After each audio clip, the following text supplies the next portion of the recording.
turn now to a media shipstorm over Russian vessels that were believed to be headed for Syria. At least, that's what reports would have you think. The U.S. is tracking this Russian military cargo ship as it makes its way to Syria, carrying weapons, ammunition, and troops.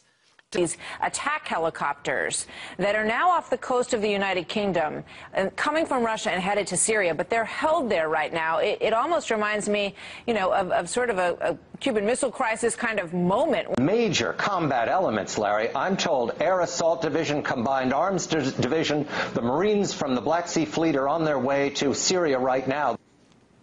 But Russia's defense ministry has refuted reports that any of its landing crafts are heading to Syria. This, as media coverage claimed a ship allegedly carrying helicopters to the conflict-torn country was stopped off the coast of Scotland. Republican presidential candidate Ron Paul, who has consistently condemned military intervention overseas, has dubbed such attacks and accusations as war propaganda. Here he is talking about it on the House floor today. There's no benefit for us to be picking sides, secretly providing assistance and encouraging civil strife in an effort to effect regime change in Syria. Falsely charging the Russians with supplying military helicopters to Assad is an unnecessary provocation.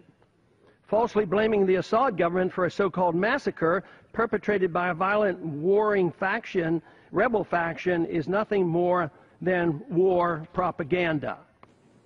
Well, for more on this, RT's Alexei Yaroshevsky has the details.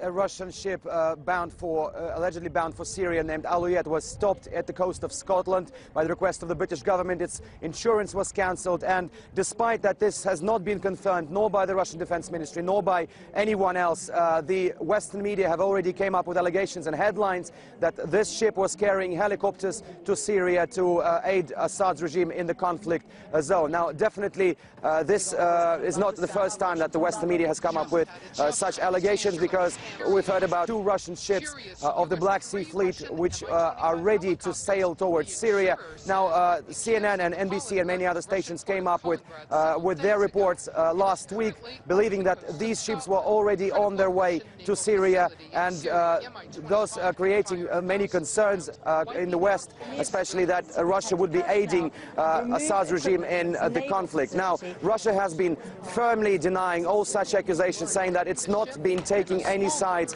and that the fact that those 2 ships will be probably sailing to Syria, it's only to protect the Russian base in the town of Tartus, one of the only Russian bases remaining in that region, which has a very serious strategic importance for Moscow. The Western media, again, especially in the US, made a huge story out of it that Russia is supplying Assad's regime with weaponry, but it's, as I've said, not the first time. We just heard another story that some media reported that a military exercise involving Iran, Syria, China will be held somewhere in Syria in the next couple of weeks.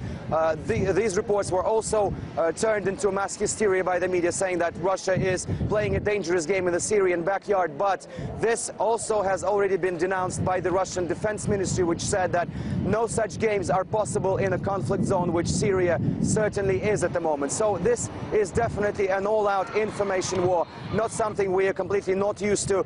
We just have to wait and see what other stories and what other sensations will the Western media produce. As I've said, Russia has been denying any involvement in supplying Assad's regime with weaponry, and firmly stands on its position that it's not taking any sides and that it's not doing anything wrong from the international point of view. That was RT correspondent Alexei Yaroshevsky.